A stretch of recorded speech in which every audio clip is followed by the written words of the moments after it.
안녕하세요. 부동산을 쉽게 다양하게 깊이 있게 분석하는 부동산의 비밀입니다. 요즘 서울의 아파트 가격은 반등에 성공했다는 뉴스가 있습니다. 또 한편으로는 지방의 아파트 가격은 하락하고 있다는 뉴스도 있습니다. 이를 두고 부동산 양극화라고 지적하는 부동산 전문가들이 늘어났고 당분간 이 추세는 또 유지될 수 있다고 전망하고 있습니다. 그러면 중간에 낀 지역들은 어떨까? 가장 대표적으로 서울의 외곽지역 노도강을 한번 봐야겠습니다. 노원구, 도봉구, 강북구 이곳은 서울의 대표적인 서민 지역입니다.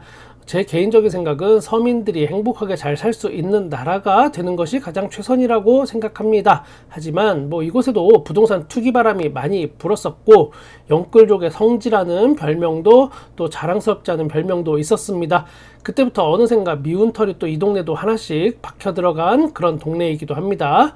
결론부터 말씀드리면 노도강은 부동산 양극화 중에 반등의 기회를 얻지 못하고 있습니다. 현재 상황 언론의 평가는 조금 더 혹독합니다. 신생아 특례도 피해갔다. 끓는 장에 애 끓는 노도강. 지난 몇 년간 부동산 변동 상황을 보면 집값이 하락할 때마다 정부의 부동산 살리기 정책이 나왔었습니다. 둔촌주공 살리기 그리고 사실상의 분양가 상한제 폐지로 분양시장을 살려놨고 더 엄밀하게 말하면 분양시장의 가격을 폭등시켰습니다. 이것도 잠깐 짚고 넘어갈 부분이 좀 있는데 처음 분양가 상한제를 폐지할 때는 그때 가장 환호성을 지른 집단이 당연히 건설사들이었을 거고 그 다음에 조합원들이었습니다. 건설사들은 이해가 가는데 조합원들은 왜 그랬을까? 분양가 상한제를 폐지하면 일반 분양가를 이제부터 팍팍 올릴 수 있다라고 생각했었습니다. 그러면 조합원 분담금을 줄일 수 있고 아니지 그걸 넘어서 오히려 새 집도 한 채 받고 돈도 더 돌려받는 꼭 먹고 알 먹고 이런 생각이 널리 퍼졌었습니다. 각종 부동산 커뮤니티와 재개발 재건축 커뮤니티마다 정부의 정책을 적극 환영했었습니다. 분양가 팍팍 올려봤자고요. 그때 한 용감무쌍한 초절정 꽃미남 유튜버가 입 바른 소리를 해댑니다. 저기요 그게 아닐 텐데요. 지금은 같은 편 같지만 결국은 여러분 뒤통수를 칠 텐데요. 나 이 찌질이 이건 뭐야? 부비? 이거 어디서 불러먹던 게 헛소리야 또. 아니 막말로 일반 분양 받는 사람들 이거 한 거 있어? 무임승차하는 거 아니니? 일은 그동안 조합원들이 다 하고 혜택은 그냥 일반 분양 받는 사람들이 다 그냥 공짜로 가져가는 거잖아. 그동안 분상제 폐지되면 이제 일반 분양가 팍팍 올려서 이거 보상 받아야지. 일단 찌질이 아니고요. 일반 분양받은 사람들 무임승차 아닙니다. 어차피 여러분 돈 없어서 집 못 지은 거잖아요. 그 사람들 돈 받아서 집 짓는 주제에 이거 너무 과한 말씀 같네요. 그리고 분양받은 사람들 맨날 저층만 주고 구조 개판인 거 안 팔리는 것만 그 사람들한테 주잖아요. 로열층에 구조 잘 빠지는 타입은 님들이 다 가져갔잖아요. 야 시끄러. 네가 뭘 알아. 얼굴만 이게 번지르르 이게 기생 오래비같이 생겨갖고 내가 이게 기부 체납에 뺏긴 땅이 얼마 줄이나 알아? 내 땅 이거 다 돌려놔. 또 그게 기부 체납이 여러분이 공짜로 어디 나라에 기부하는 게 아니고요. 덕분에 여러분은 20층밖에 못 지을 거 이제 30층까지 지을 수 있게 이게 바뀐 거거든요. 여러분이 기부 체납한 그 땅은 솔직히 말해서 사실 코딱지만큼 밖에 안 되고 그 땅은 일조권이나 기타 등등 각종 제약이 심해서 어차피 아파트 지어도 얼마 못 짓는 땅을 주는 겁니다. 그 땅 코딱지만큼 주고 여러분이 받은 혜택이랑 이거를 플러스 마이너스 계산해 보면 여러분이 수백억에서 수천억 이익이에요. 그렇게 억울하시면 지금이라도 집을 잘라서 20층만 지으면 되는 겁니다. 그건 또 싫죠? 그리고 제가 비밀 하나 알려드릴게요. 여러분한테 분상제 폐지되면 일반 분양가 팍팍 이제부터 올릴 수 있다고 펌프질한 그 회사들이요. 그 회사들이 그 다음은 여러분 뒤통수를 칠 겁니다. 공사비 올려서 조합원 분담금은 더 팍팍 오르고 조합원 분양가도 일반 분양가 올린 것만큼 똑같이 올려서 여러분한테 다 뜯어갈 거예요. 어디서 저런 게 나와가지고 이렇게 부동산 전문가라고 유튜브 나오고 아유 세상 참 말세다 말세. 이거 다 진짠데 이거 나 미리 얘기 다 들었는데 왜 알려줘도 안 믿지? 누나한테 혼나기 전에 설거지나 하러 가야겠다.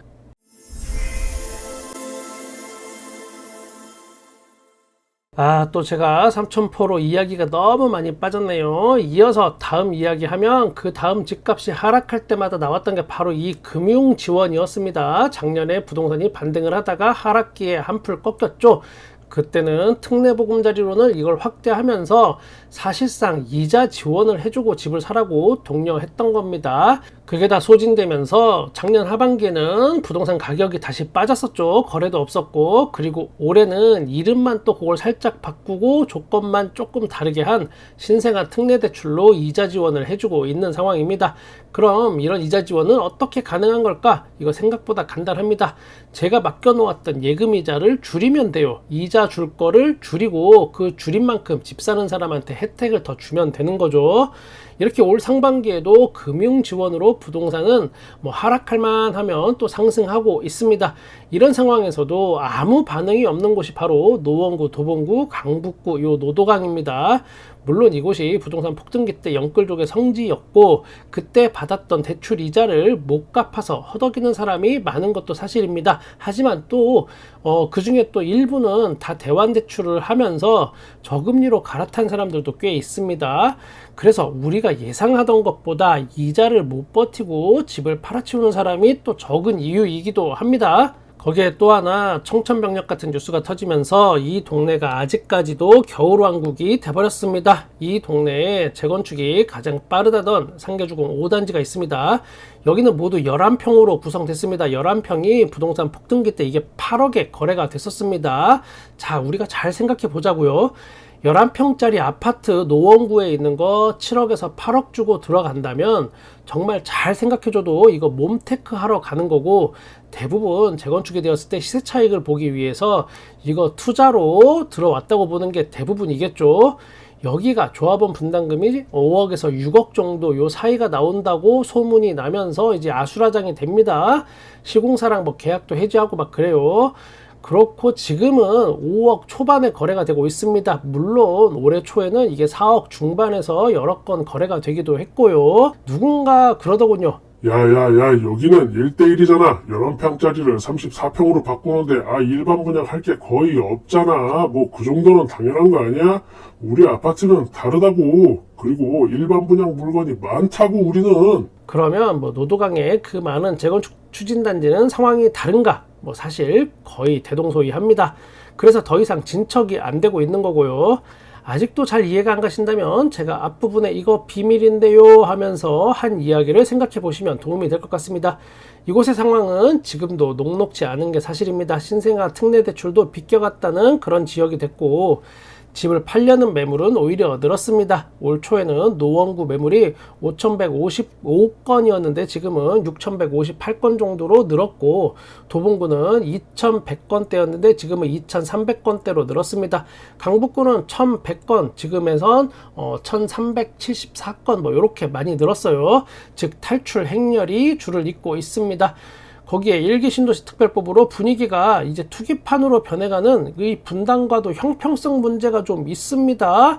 그런데 이거에 대해서 딱히 또 이의 제기는 하지 않고 있어요. 만약에 노도강 특별법이 생긴다 한들 딱히 또 해법이 있어 보이지도 않기도 합니다. 지금 이 동네가 힘든 건 다른 게 아니고 조합원 분담금이 감당하기 어렵기 때문에 그런 겁니다. 분당 같은 경우는 조합원 분담금의 단위가 다른 곳하고는 아예 다를 걸로 예상하는데 다들 쉬쉬하는 분위기입니다. 이런 문제는 노도강만의 문제일까? 그리고 또 일기 신도시 재건축의 중심 분당은 정말 분담금이 10억대로 올라설까?